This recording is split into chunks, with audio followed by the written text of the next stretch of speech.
Listen, you guys, this episode has been... Holy smokes. We're just going to acknowledge it because I'm going to say we don't actually know how this is going to come to form, and like the edit might be crazy. The amount of work interruptions this time. He's now sleeping. Of course. Like a baby. But holy smokes, getting to this place was actually a nightmare. So we made it. We made it. I'm proud of us. Welcome back to another episode of Sessions for the Soul. Yes, welcome back. Super exciting today because you guys, you may have noticed we're wearing some cute merch, and this is something Kayla and I have been working on. Yeah, we're very excited. It should be coming out like ready for everyone maybe within like a couple weeks of this episode, I think. Yeah. So yeah, I'm very excited. So Kayla is wearing our Healing Looks Good on You tee, little crop tee. It's super cute. And it says Sessions for the Soul at the top. And I am wearing our simple embroidered Sessions for the Soul hoodie. Yeah, this has kind of been like a dream we've been dreaming up since the beginning, well, the end of last year, but due to unforeseen circumstances, the beginning of this year was like... Life was lifing at the beginning of this year. Yes. Yeah, I'm so excited about these. They're like so comfy and the quality is so good. So I'm very excited to get like a few more samples and like fine tune our designs and to start seeing them on people. Yes. So we will be sure. This is just like your little teaser, you guys. We will be sure to be sharing all of the things when merch is available for purchase. And if you want to be stay up to date, like of course we'll announce it on the show, but make sure you follow us on social media and subscribe to our show on Spotify or YouTube or Apple Podcasts so you can stay in the know about this stuff. And I think we're going to be doing a little merch giveaway. Mm-hmm. Soon. Yes. Yeah. So when it happens, like... You just want to be in the know. You do. You gotta follow us. Details on that to come. But this is your little sneak preview. So yeah. So fun. I'm very excited about it. I'm proud of us too. Like this is actually like a huge accomplishment for us. And yeah, I'm just like, sometimes it's like these little moments where it's like in the moment, I think we're just working on them and we're like, okay, like this is like the next step. Let's do this. But also it's like, hey, this is major. Mm-hmm. It is. Yeah. Yes, exactly. And sometimes that like feeling doesn't hit you until after the fact, or like once you have the product in your hand, or once you start making the sales, or putting out the episodes or whatever it is. But yeah, I'm proud of us too. We're doing it. It's almost been a year of the show, which is amazing. So crazy. And like I feel so much has like evolved and is continuing to evolve, and we're always improving like just this whole experience as the show continues. So I'm really proud of you. I'm proud of you. Proud of us. Yeah, me too. Well, should we dive into an I said what I said? Sure. Are you ready? Take it away. Sure. I feel like mine is not a very well formed. I feel like it's more of just like a thought exercise that I'm trying to get clear on. So I'm curious on your opinion and also our listeners. But I was thinking about how I don't know how I feel about kids being used online to like promote products for compensation. Like influencer culture using your kids to like commodifying your kids. It's been an interesting thing for me to kind of think about because like I know there's a whole spectrum of like posting kids online. There's some really strong opinions for and against it. And I can see, and I'm speaking from a place of not having kids. And so I understand that, but it's something that I've thought about a lot of like, when I do have kids, what will that look like? And I won't know until I'm there, but I can see, like on a personal social media profile or whatever, like sharing pictures of your kids and stuff like that. Like, I think that's pretty dang harmless.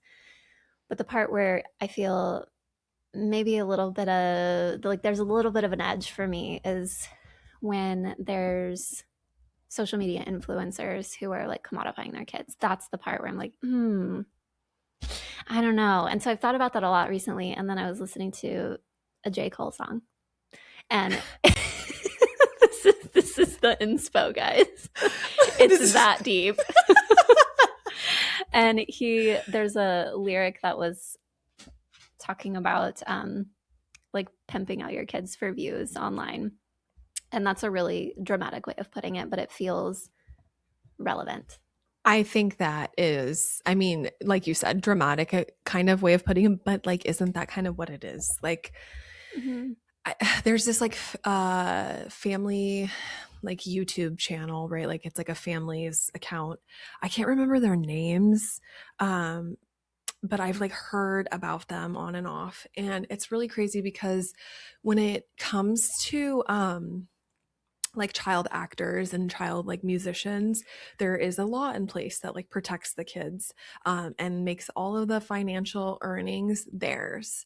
That's not in place for influencer It's culture. exactly what I was thinking about, is like that difference. Okay, but yeah, go on, because that's been a thought of mine too. No, 100, like just like I agree with you, and that's a huge fucking problem because like what's happening is like, so like really when you look at a kid's YouTube account or a kid influencer, which there's lots of them, Mm-hmm. like there's this little kid who plays like with Legos, and he's like, he started this channel when he was like 3. Oh, No, what? no What? 3-year old Oh my gosh. is like, hey, I want to like build a fucking business on YouTube playing with Legos. And now he's like 9. He's been doing this for years. His parents are obviously making him do this. Yeah. And to me, like, I don't know, that's sticky because one, the child doesn't have a choice. Two, like this family is making a ton of money. But Yeah. like we would like to assume that like the parents, oh, like, oh yeah, we're setting some aside for him or whatever. Yeah. But is that We reality don't for always know that everybody? that's happening. Yeah. Exactly. And so there are no like protective laws in place to protect children financially or protect them from like exploitation. And that's a huge problem. There are laws to protect child actors and child like musicians. And even those laws like don't do the best job from Mm-hmm. exploitation and financial like strife. And Mm-hmm. so, girl, I love, first of all, thank you, J. Cole. Thank you, J. Cole. Shout out. Shout out. But yeah, like I love that. Yeah, and again, like I think sometimes there's like certain accounts that I'll see that have content where what they do, the product or service that they're selling is like very family oriented, of like family systems or how you parent or whatever the thing is. And so their content naturally showcases some of that.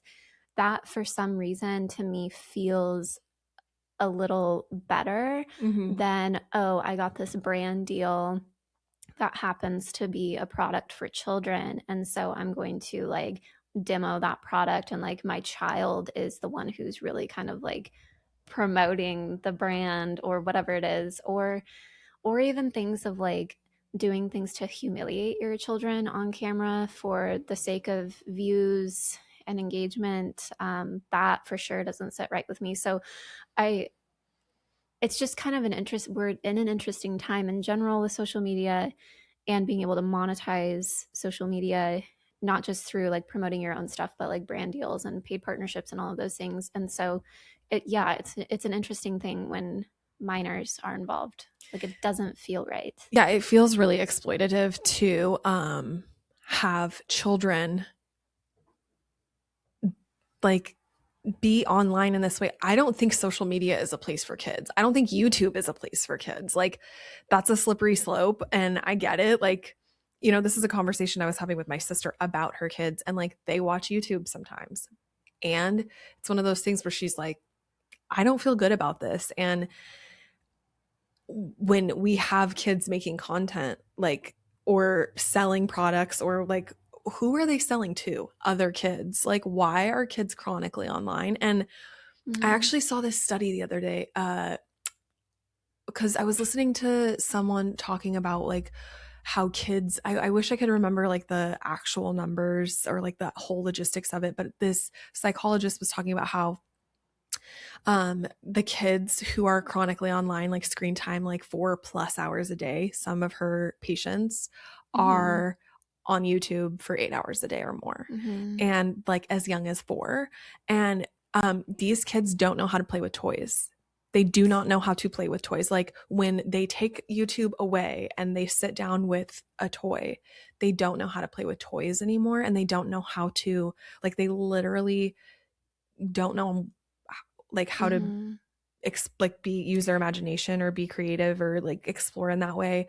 I'm so pleased to say that like the kids in my life have such healthy imaginations Yeah. and we play a lot, but like that broke my heart.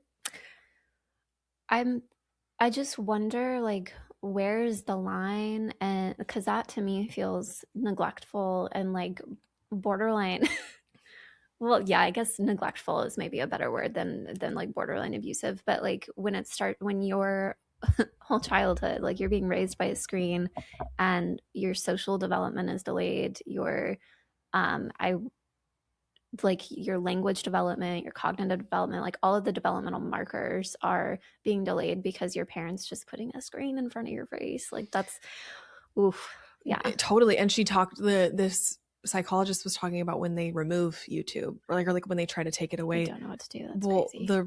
like also the like mood, because it's like a drug. So Oh, like the meltdowns for a lot of yeah. parents like are really hard to navigate, because in most of these instances where this is happening, you have two parents who are working full-time Yeah. jobs, like multiple kids in a household, Mm-hmm. like there's a stress here or a stress there, and so like they're not really able to like, it's actually, I think it's a symptom of like the modern condition that we Yeah. have. Yeah. And it's like the most affordable childcare is YouTube, and Mm-hmm. that's really messed up, and I don't agree with it. I think it's wrong.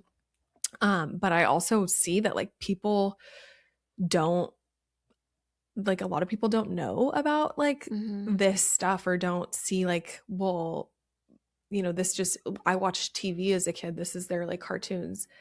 TV was problematic. This is worse. Mm-hmm. And so when you think about like these kids with brand deals, right? And like Mm-hmm. how in a way like they're, you know, being put up to this by like a parent. And then on the flip side of that, like who are they selling to? Another child, right? Like Mm-hmm. when a kid's like, Mom, I really want this thing. Like we've experienced that where it's like the kids come and they're like, I really need this thing. I really want Mm-hmm. this thing. And it's like, well, what is it? And you like look into it and it's like what's trending on Mm-hmm. social media right now or like on YouTube. Yeah. And it's like, damn, the machine is working, because then they're like, oh, Mm-hmm. I really want this. And it creates that like desire. And Yeah. um Sense of urgency to like stay yeah. up to date on the trends. There's an account that I follow who just makes silly little videos. Emily Vondi is her name.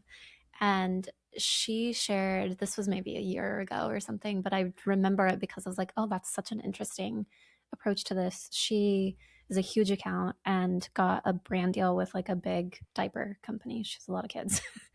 And the original way that she like created the like promotional video to promote the diaper was with her children. She doesn't show her children online, but this is how she was approaching it.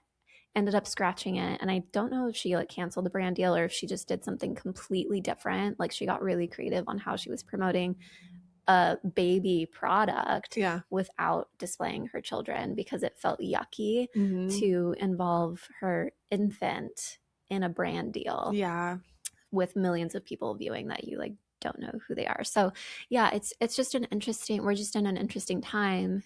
And again, I don't have kids, so I don't know how I would approach it, but I do know that it's one of those things that it's like it's interesting to start thinking about it and to just kind of get curious about like what feels right and what just like doesn't really sit right with me. So Yeah. No, I love this thought exploration, yeah. because that's like kind of, in a way, I feel like that's what our I said what I said are like thought explorations, right? Um, Yeah.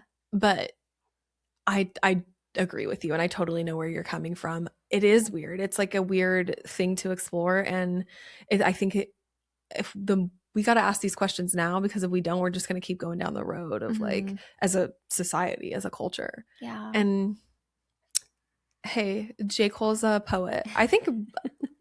I think rappers are like modern poets. A lot of them, some of them. I'm not speaking for all, but there's a few. Yeah. Kendrick, J. Cole, where it's like this is political, and I love it. Yeah, there's like there's a deeper meaning to their lyrics than just like some of these Like pussy money weed. yeah. That was a banger. Or And wet ass pussy. yeah. Like I don't know if that was super deep. felt really surface level. Yeah. I cannot tell you, hilarious, how many people in my life that I know personally love that song. Shout out to Rob. He loves that song. He loves a crazy song. And I'm like, listen, and so do I, but also that one was crazy. Yeah. Okay, what's yours? Oh, yeah, sorry. no, I was gonna say I actually did a promotion for the pizza parlor, Wings and Pizza. Oh, okay. And I played WAP with it and that's what Rob always says. Yes, that's so good. Anyway, just to play into the culture. So mine is, listen, you guys, mine is a little unhinged today. But if you have my phone number, if you know how to contact me and you approach me with, I never hear from you anymore. I guess why I said what I said is communication is a two-way street. And if you're a person who is going to approach someone with, you never reach out to me, I never hear from you, I'm going to meet you with, did you lose my phone number? Yeah. Because what? Yeah. You know what I'm saying? And also I'm inviting curiosity in. If communication is like fizzling out somewhere and you're missing a person, one, why are you not reaching out to them? Yeah. Two, if you think something is wrong with the relationship, why aren't you saying, hey, is everything okay? You know, I miss hearing from you. I miss connecting with you. Just want to check in and like, are we good? Yeah. Because we're all adults here. But this silly little passive nonsense of like, I never hear from you anymore. The fuck? I'm gonna clap back, you know? Yeah. And so I've been thinking about that recently. This is not actually inspired by particular events. Though I know it seems like it is. I totally get it. But no, it's more like just a thing I've noticed people do. It just feels like if that's how you're approaching a situation, it's not coming from a genuine place of like, oh, I wish we were connecting or like I miss you. It feels like that's intentionally catty. And I've just seen some like instances of that like play out around me, or like even discourse like amongst, you know, like I've seen it in families and stuff. And like, yeah, I know we all get busy and that's fine, but it's got a different quality when it's like, oh, I never hear from you anymore. You know? It's like speaking to the discharging ownership, like the ball's only in your court, you know? Totally. And that's just not true. Yeah, and that like that's what it is communication is a two-way street. Yeah. And if you're like wondering why you're not hearing from someone or you're missing connection with them, reach out and find out about that. Don't, I never talk to you anymore. Like, what the fuck? Yeah, that pisses me off. I completely agree. That was a good one. Thank you. So yeah, I said what I said. I don't know. Be adults, reach out, like have the conversation, you know? Yeah. Yeah. And it feels risky and scary and all the things, but it's definitely better than like that little catty, like that's passive aggressive comment. Yeah. So should we just dive into today's topic? I think so. I'm excited about this one. Yeah, this is a fun one. I feel like we've been really just you know, touching on things that like are inspiring to us and kind of just in our field right now, which is I think always going to be, hopefully resonates well with those are like consuming and listening to our podcast. I'm a big believer if like something's inspiring to us or something feels like it's really resonating, that there are other people who feel that way too. So I love it. Awesome. Well, today we are going to be talking a little bit about returning to ritual, like what ritual and ceremony are and like why we need it in the modern world and how we've kind of moved away from it as in our modern years. I would say like, I mean, for sure, like the last over 100 years. I mean, hey, it's 2026. We're well into this. Which is crazy. It is really crazy. Yeah.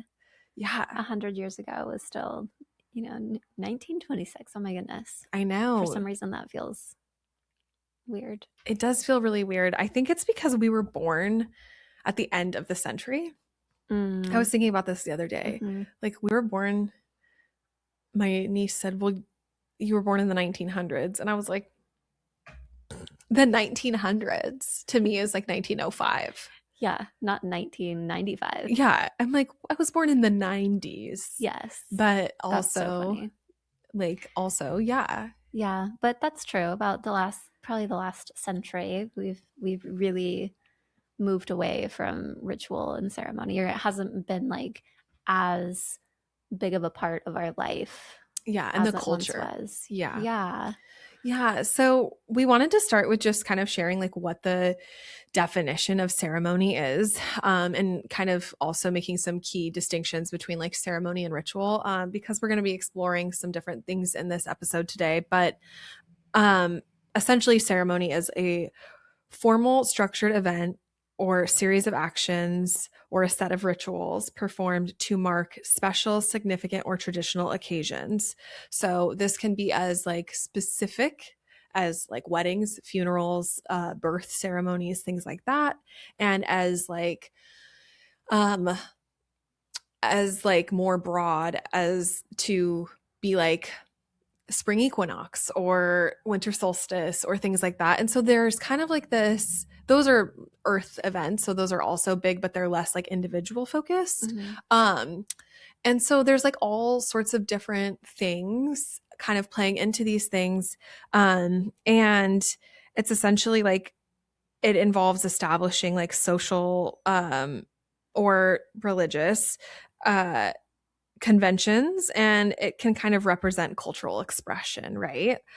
And just to like differentiate a little bit, like the difference between ritual and ceremony. So a ceremony is generally the overall formal event, whereas ritual refers to specific symbolic actions, and the scale and scope is the biggest difference. So like ceremony might be like the whole community, as to where a ritual could be just a few individuals. Mm-hmm. And I know that like I just literally like shared like textbook information with you guys, but we just want to kind of throw that out there for like the general definitions. But I also am curious like what these Mm-hmm. things mean to both of us. Yeah, as you were saying that, and as we were like preparing for this episode, I my thought was kind of similar to the textbook definition, where ceremony to me feels a little bit like grander in scale, whether that be like the number of people that are involved in it or the thing that you're doing this for. Mm-hmm. And I didn't even think about like wedding ceremonies and birth and birthdays and like those kinds of things as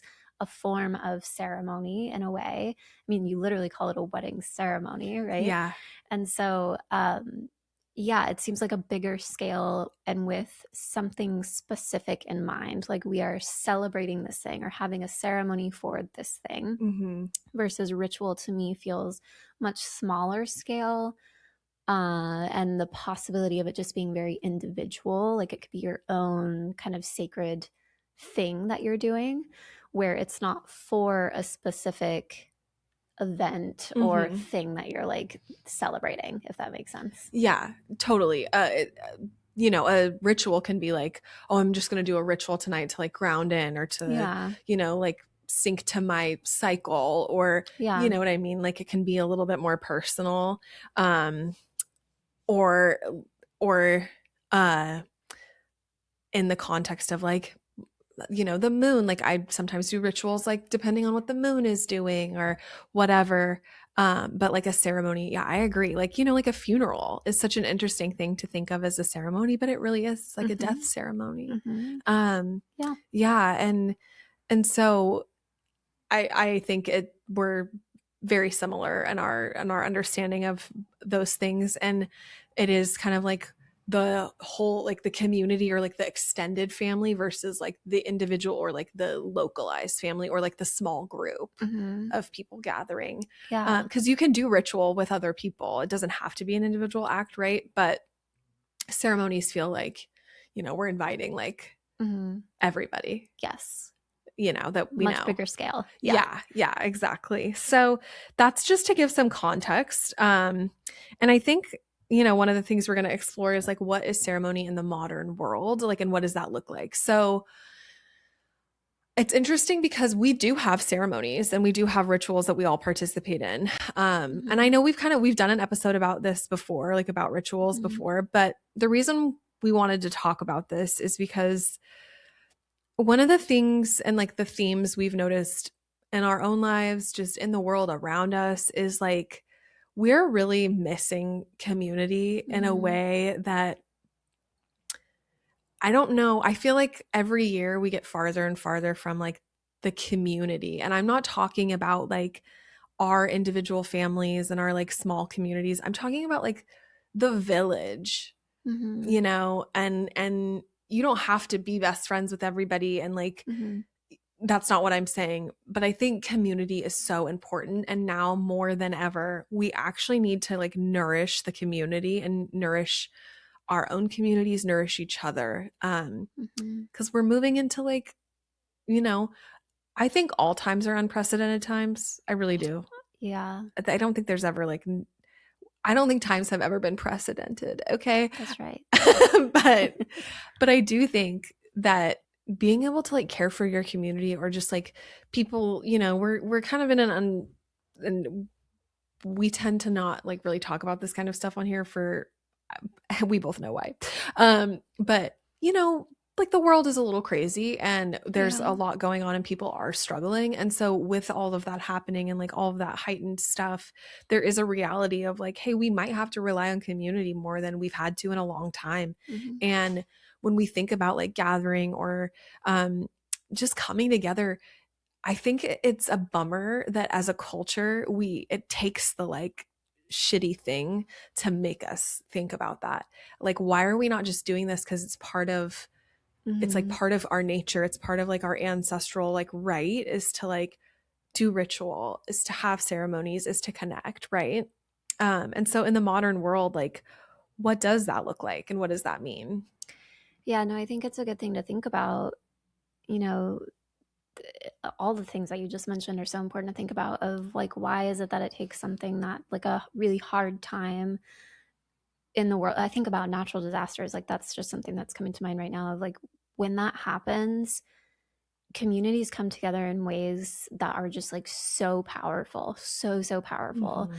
And you feel the collective healing and compassion and empathy and like the really good like human nature of who we are and how we want to show up for each other. And then outside of that, it's a little bit harder, I think, for us to show up in those ways because there's just not as much of a sense of urgency around it. And that's obviously an example of disaster. But if we're just talking about it in terms of just general community and the general desire to like show up for each other and to offer a helping hand or to host various celebrations or ceremonies and invite others in on that process. Like it's so powerful and important. And I think it's bonding as a community to be able to do that. And like you said, especially in these times where we're so disconnected in many ways through technology and other things, but also in a world where there is, I mean, there's always chaos and things like that, but we of course go like it ebbs and flows, Yeah. and we are flowing right now. Chaos is flowing. So yeah, and so I think it just calls for more community and more connection and more ceremony. Yeah, like I think that's one of the points we wanted to talk about is kind of like why do we need ceremony again in modern culture? And it is what you said is like really speaks to like lens to kind of easing into this topic, but I think it is like we need to connect to the oneness. We need to connect to like the wholeness of of the planet, of ourselves, of spirit. Being connected to that oneness and like feeling the connection to something greater than ourselves and to like the the thread that is in all of us, like humanity, right? And in existence, I think is really important to this human experience. And it's not something that everyone is in contact with. Mm-hmm. I think people are in contact with that in different ways, based on like all these different factors, right? Like religious beliefs, personal like practices, etc. But like really getting in contact with that like consistently, and I don't mean every day consistently, I mean Mm-hmm. like, you know, once a month or once a week. Like obviously like a larger ceremony is going to be like more like once a month, once every few months, but we need this to come together as people and remember our humanity and remember compassion and remember empathy. And um it's actually like part of connecting to ourselves, to the earth, and to like our ancestors and to our Mm-hmm. true nature, right? Like we live in such a modern situation where I really, it's interesting, like we're having this conversation like on Mm-hmm. microphones, and we're sharing this information like on the medium that is like modern technology, and also recognizing that is the same medium that is kind of like pulling us out of these Yeah. spaces.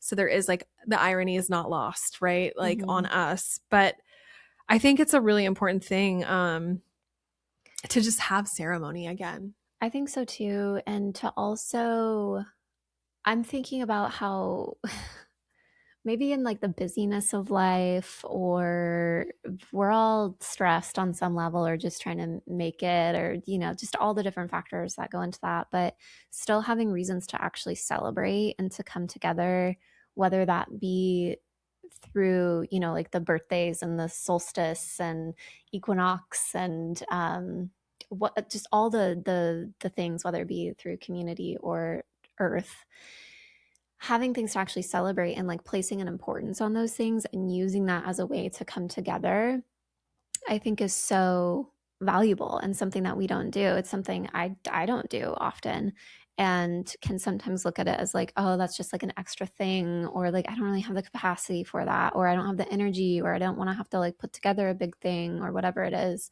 And I guess another thing that's coming to mind is like wedding ceremonies specifically has been kind of interesting.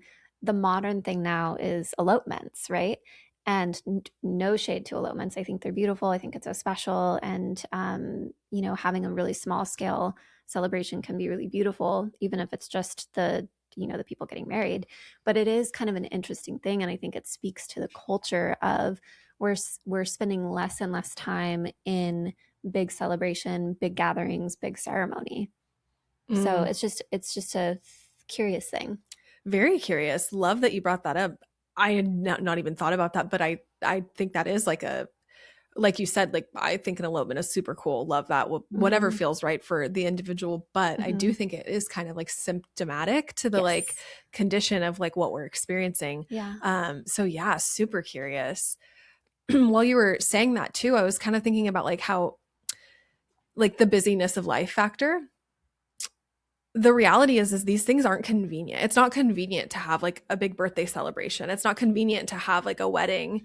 Um, like to do all the plan. It's not easy. It takes effort, right? And that's the thing about like these ceremonies and rituals and these things, they actually aren't convenient. They take effort, and we live in a world of convenience, right? Like everything's, That's such a good point. water Yeah. is on tap. Like we used to literally, to get drinkable water, have to walk with buckets, pails to a stream and gather the water.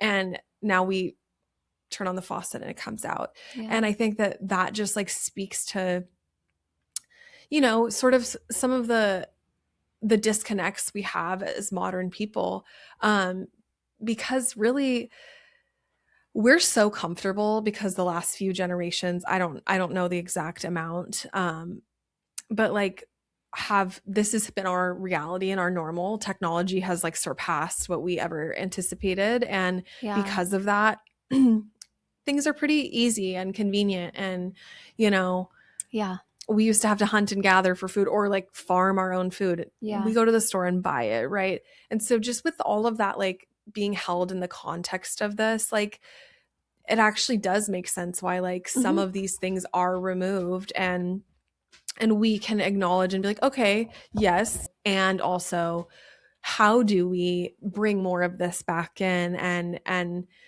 um even though it's not convenient, like what can we do? And so that's one of the things we wanted to explore today, is like talking kind of about what some of that might look like in the context of the modern world. Like, what is the anecdote for this, and how do we like return to ritual and ceremony together? And especially like, I know we've kind of been talking about this a lot lately on our episodes, like AI, things like that.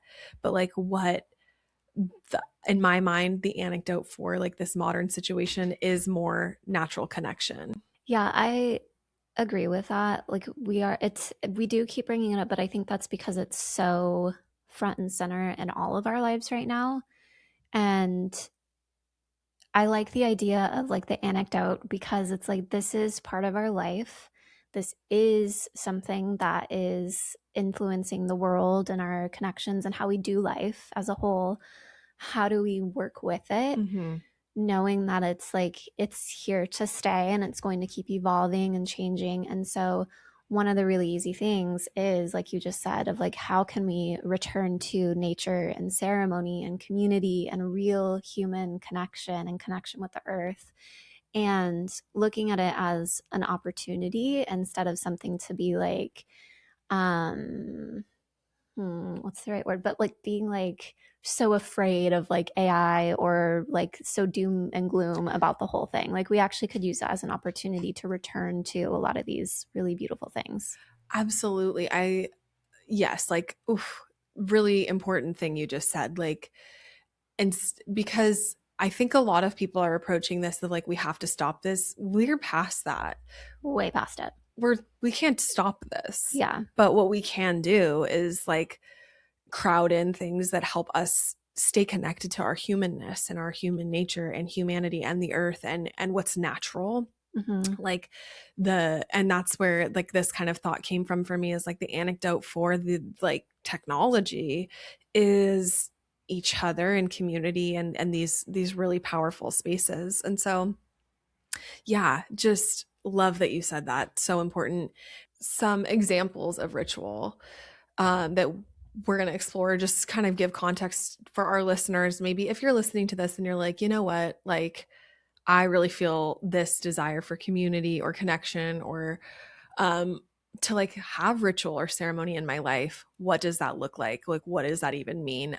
Which is a super valid question. But I think like it's actually more available to us than we realize in a lot of ways, right? Like it could be as simple as building a fire together, like Mm-hmm. as a family, Yeah. gathering on the beach, having a fire and like being around the fire and sharing conversations. Just like tending to a fire is actually such a beautiful thing. I've recently grown like such an appreciation for, to build a fire and tend to it and like feed it and nourish it, um so that it sustains warmth for us, is Mm-hmm. actually like so powerful. Mm-hmm. And that's how our ancestors survived. Like that's how like fire was the most essential technology to humans. Mm-hmm. um Human survival. So it can be something as simple as that, you know. Yeah. Gathering with other people and then also like being fully immersed in the experience that you're having. Another thing that I was thinking about when we were trying to think of some ideas is yoni steaming, Mm-hmm. which is something I haven't done in a while. But when I would do it, and for those who aren't listening, it's like a vaginal steaming process, which is used for many different things. But the whole process of like having the herbs and boiling the water and getting a little setup where you can like sit over it, and then having like the moment of stillness and just the whole process Mm. around the whole thing was so relaxing. And this is like a good reminder for me to just implement some or like re-implement some of those things, just to have like some really intentional time, I think, and to also like care for my body in a way that feels so good. So yeah, it's those little things. Yeah, I love that. I think that's really beautiful. I'm so curious. I've never yoni steamed, but like, is the like what sort of herbs do you use? Like, what is the process, if you don't mind sharing? Yeah. Gosh, I'm trying to remember there's different herbal blends depending on what you're doing it for. Okay. Rose petals is the only Oh, I love that. herb that or the only ingredient that I can remember right now, but there's a whole blend. Oh, raspberry leaf. different things like that. So yeah, it's like tea. It's like a little tea Yeah. mixture. And the way that I do it, I actually, my mom had this thing that was used, it's to help with like inversions, like yoga inversions, like headstand, Oh, shoulder yeah, stands, things yeah. like that. So it's like a padded seat. It's almost like a kid's toilet seat, Yeah, yeah, yeah. without the bottom. And so I now have that of hers, and use Love it that. to like place a bowl under it, and then you sit over it and you can drape a blanket over yourself and steam for about like 20 to 30 minutes, 15 to 30 minutes maybe.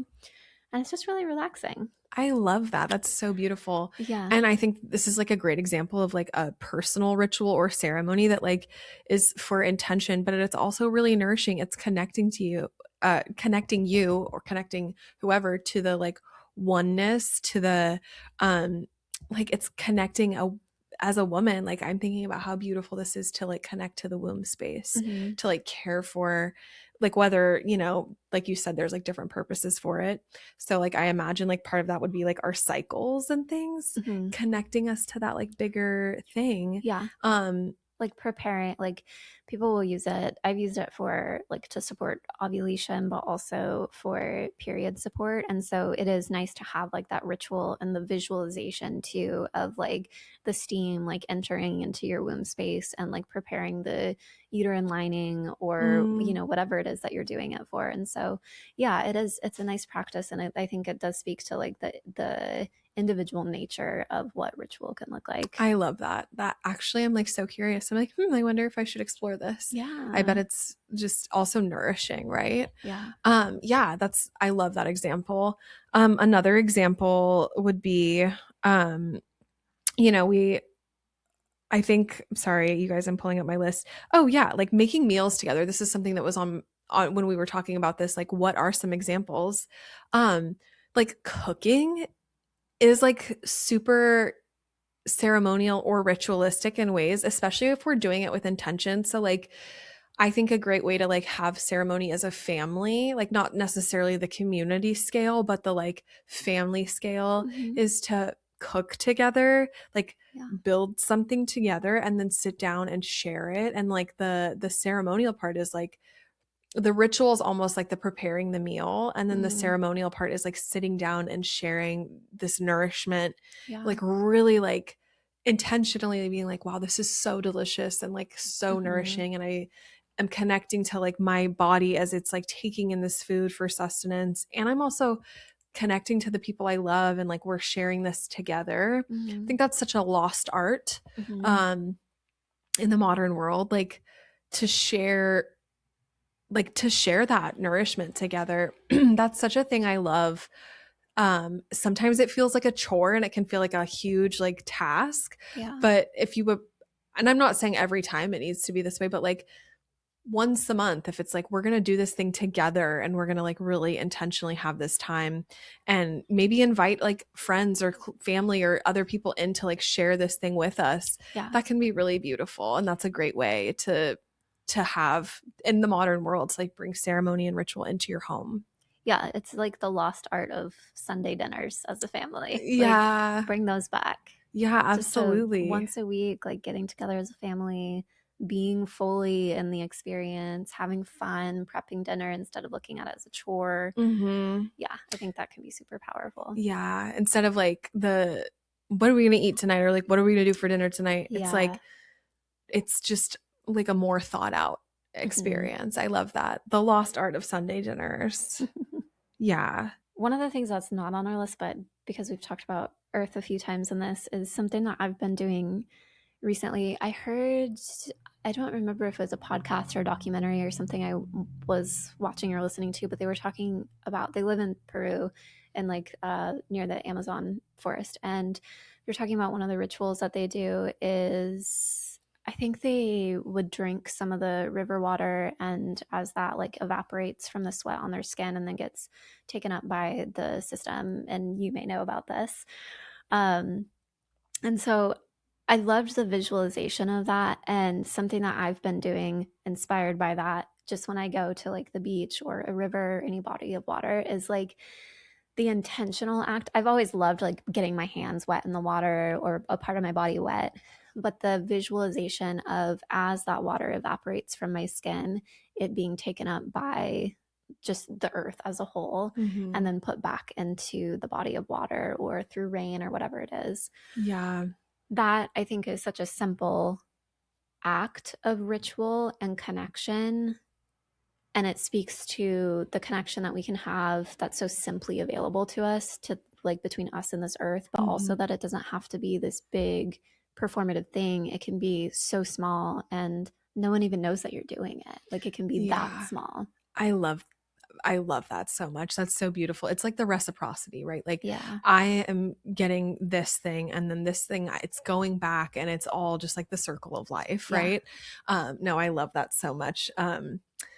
That that has me thinking of this sort of no, we wouldn't think of it like this, but someone once said to my sister, actually, she told me the story. She's like, I thought of you, Mm. but a mosquito came and bit her while she was like having a conversation with this person, and he said like the mosquito flew off and she just like, it took blood and it flew off.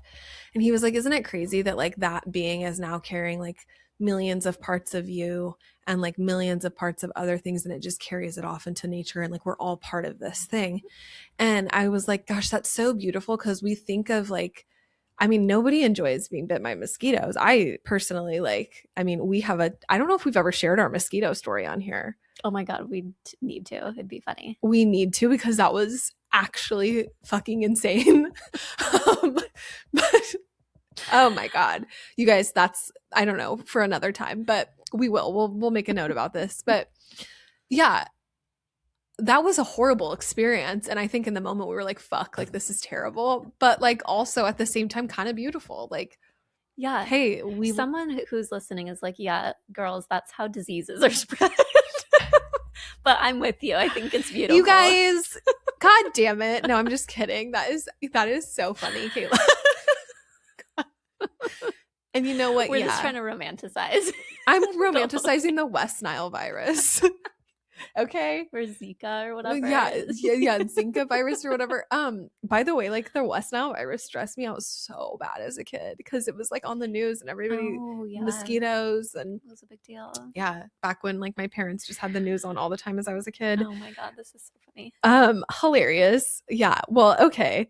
But I do love that, and I love like I think Peru is a great example where people are living like so intentionally in connection with like, I mean, ceremony down there is like amazing. And that's part of where like my love for a lot of this stuff has come from, is like going down, experiencing that with these people who like truly like, that's all they like. Mm-hmm. I mean, yes, obviously there's an awareness to the modern world for them, but also like for a lot of them, there's not. And they're so happy. Mm-hmm. They're It's a whole different way of life. It is. It's just a whole different way of life. And I'm envious of it. But speaking of Peru, hilarious. One of the things I have on this list is cacao, which I first did when I was in Peru. And you can do that with a bunch of people. You can do that with a community. You can do that by yourself. And it's one of those things where it's like just a nourishing, like warming, connecting drink. Mm-hmm. Cacao ceremonies are some of my favorites. Sound baths. And these are things you can seek out on your own, or go, maybe in your community, of a place that holds sound bath gatherings, or and like, yes, it costs money, but this is a way to go and connect and be in community. And maybe you don't know the people in there, but it's an opportunity to just sit and circle with people, right? And maybe you make connections, maybe you don't. Either way is okay, but it's a way to return to ritual and ceremony that's like outside of ourselves. And one of the things that's really important about it is like to drop in, right? Like it's an opportunity to be immersed in something that is bigger than ourselves, and take out all of the like thought and the mind process, but just be and be grounded and be centered in that place. I'm thinking about yoga as another example of something that you could do on your own, or go into like a community space, just like with the sound baths or other cacao ceremonies or anything similar, where yes, it costs money and you might not make a connection with someone, but there's such a different quality of practicing yoga on your own versus going into a space Mm. full of other people, even though you're not necessarily like talking and connecting with them as you're doing it. The energy that's brought to the space by the people around you makes it a whole different experience. And so maybe just like getting curious and playing around with like the things that I do by myself versus with other people versus in a community of strangers versus with family, like how are all of these things showing up for me and changing the experience for me? Absolutely. I love that. Yeah. Yoga is another one too, where like I think um it's interesting because I think a lot of like in the modern world, we approach that as a workout, right? Like a lot of Mm-hmm. the times it's like, oh well, I do like yoga to stay fit or whatever. Mm-hmm. Um and like yes, it's great for that. Sure. And also like its actual original intention was like mindfulness and like Mm-hmm. mind body connection and It um wasn't a hot yoga studio. it was Hot yoga what? is very Western. No, exactly. And also um yeah, it's so interesting when I have like the more I've talked to like Buddhist people cuz yoga is like a really like the yogis are like a huge part of their Mm-hmm. exploration of belief.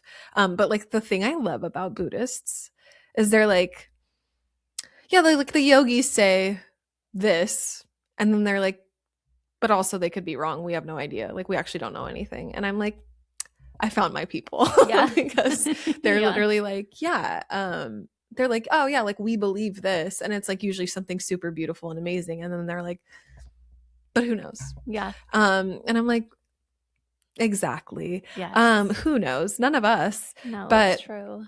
they also they like hate yoga pants. They're like so angry about yoga That's so pants. funny. And honestly, same.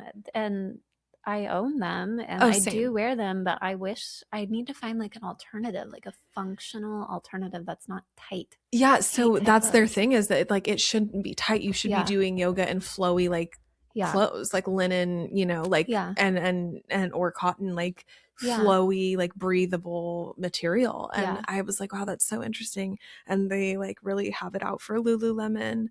I mean, not literally, they're like, we wish them love, but also distortion in the field. Yeah. I'm like, yeah, I see it. Okay.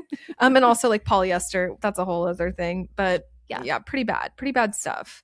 Um, I mean, like just to wrap it up, some of the last little things we have on our list here is like the little rituals of like lighting a candle at home or like the like how that can be like a ceremony or like a connecting, like whether that's like you and your partner just taking like intentional time in the evening to light some candles and just sit and like be with each other, or as a family doing that, sitting and sharing about your day, sharing like a warm cup of cacao together or tea, or you Yeah. know, just like really taking intentional time together. And then the larger scale of that is like, yeah, hey, there's a full moon tonight, let's gather and build a fire um and just sit and be and like just tune into the sounds of the earth. Like right now the frogs are really crazy around here, Mm-hmm. like where I live by a lake, and Mm-hmm. like they're so loud at night. Seriously, I can be like in my house, everything's shut, like back in the back as far away from the lake as possible, and it sounds like they're like in my Oh my house. Sometimes gosh. they're Wow. so loud, but I actually love it. Yeah. It's so great. And just to sit and listen to like the songs of the earth and Yeah. um The birds in the morning this time of year. Yeah. yes, the birds, they like, my favorite is they start so early, but it's like so Yeah. beautiful, and just all of that. Yeah, like tuning in. It doesn't have to be a full moon, it can just be a Saturday, like, right? But like it can be these things, Yeah. where we just are intentionally gathering. And you know, one thing that was recently brought into this invitation for me about like ritual and ceremony and connecting in is when we're out doing these things intentionally, like my instinct a lot of the time is like, let me put in a podcast or let me like listen to music Mm. while I'm like on my walk or on my nature connection time. Yeah. And actually like, no, Yeah. not anymore. Yeah. And so like, yes, that there's a time and a place for that. I'm not saying don't do that. You might be Mhm. listening to us right now on your nature walk or As whatever. you should. Yeah, please keep listening. But also take some time every once Yeah. in a while to do it without that. Yes, for sure. And just like notice the difference, see what you notice, see how you tune in a little bit differently. And that's kind of part of this, right? So, like, Mm-hmm. if you are going to have a fire with friends and family or do something together with intention, like, not turning on music and not like having this like these other mediums of Yes. energy, Yeah. but just being there with the sound of the ocean or Yeah. the river or the wind in the trees, whatever, right? Yeah. I feel like I'm craving like a fire by the beach and like the crackling of Mm. the wood and the flames. Oh, so nice. I think just to maybe wrap it up too is the point to drive home is that none of this has to be like this big performative thing. Like it can be so simple, so low pressure. It doesn't have like you don't need to do this to like take the good picture, get the good video or to share it with like that should not be your intention. It should just be something that feels so good and nourishing for Yeah, you. It doesn't have to like have a certain aesthetic. absolutely. I love that you said that because I think so often we think that we have to document these things or do it for like, see, look, I'm like, my life is full. Yeah. Do all of the things and don't post about it sometimes And see how because that feels. see yeah, Yeah. because it can be just as nourishing and rewarding and actually like maybe more. And Hmm. yeah, I think there can be like intimidation around ceremony, but it can be so simple and it can be so like it's really more about like just nourishing our humanness. Yeah. And there's so much to learn from all of these things. When you were talking about the fire and like the crackling and like craving that, Hmm. I was just thinking about how yeah, the fire has so much to like teach us. We have so much to learn from the fire and it has so much to say. And I was building a fire recently and like it was crazy. I had such a download from it and like got so much wisdom from it because it was like it's there's so much to learn about tending to an element or like tuning into these things that are like seemingly like I think we take them for granted. Hmm. And when we are able to tune in and actually like connect to those things, it's like, wait a second, like fire is crazy. Fire is powerful. It's nourishing. And it's also like, it's, I don't know. It has a lot to say. I could like go more into that, but, yeah, as fire signs, Sagittarius is like, Mm. I think that fire has a bad rap. Mm. And sometimes we have to like slow down and tune in that like actually this is an incredible thing. And yeah, like if it's not contained and fed and tended to, it can get out of control and it can be destructive and chaotic. But Yeah. if it's tended to and nourished and like fed in a healthy way, like it actually is really steady. Have you ever like watched a fire burn all the way through the final coals? Hmm. Like when it's just like really hot, but the flames have settled and it's just like this glowing, like magma almost. Hmm. It is the most beautiful The thing. way it like dances, the color dances through the Ugh. coals. I want to laugh right now because as you were talking, I was like, I wonder what her favorite element is. As if that's a cool question to ask. Like this is who we've become. And I am so happy about It's like, it. what's your favorite color? No, What's your but favorite element? I love What? that question. That makes me so happy. Are you kidding Yeah. me? I love this.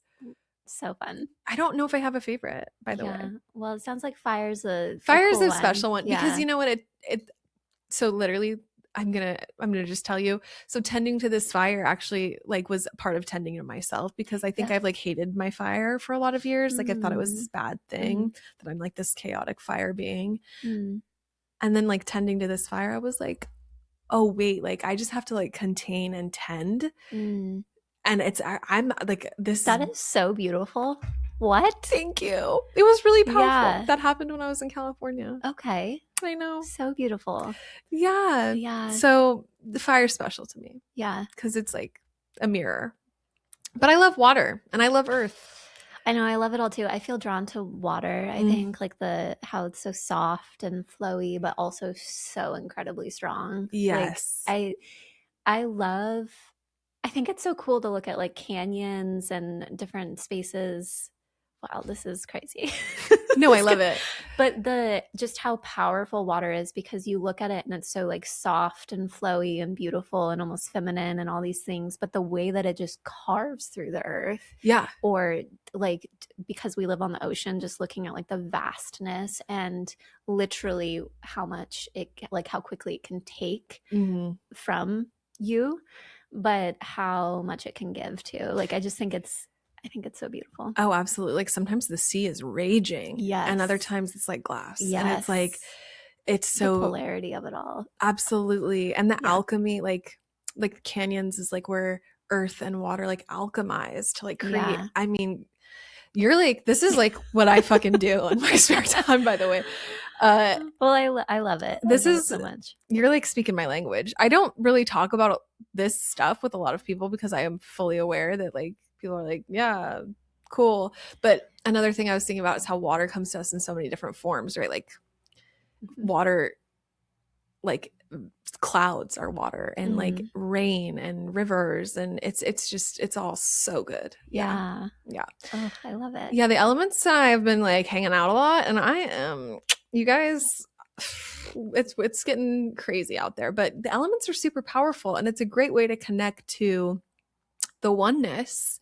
And it doesn't, one thing I really love about it is when you're like going and connecting with water or like whatever element, it's actually a way to like connect with the ancestors and connect with like ourselves and our nature outside of like maybe feeling like the stickiness of like cultural appropriation or like feeling like you have to go seek, because the elements are everywhere. They are. You don't have to like go learn a lineage or like, it's just is. Yeah, it's always there. It's always accessible. It just depends on like how we want to interact. Yeah, absolutely. Beautiful. Okay, well, that was a fun way to close. A little bit of a tangent, but I love it. Listen, you guys, this episode has been, holy smokes. We're just gonna acknowledge it because I'm gonna say we don't actually know how this is gonna come to form, and like the edit might be crazy. The amount of Burke interruptions this time, he's now sleeping, of course, like a baby, but holy smokes, getting to this place was actually a nightmare. So we made it. We made it. I'm proud of us. So anyway, thanks for listening, and we will see you guys again soon, and stay tuned for merch and all those things. Be sure to like, subscribe, follow us, and just stay on the journey with us, and we'll see you next week.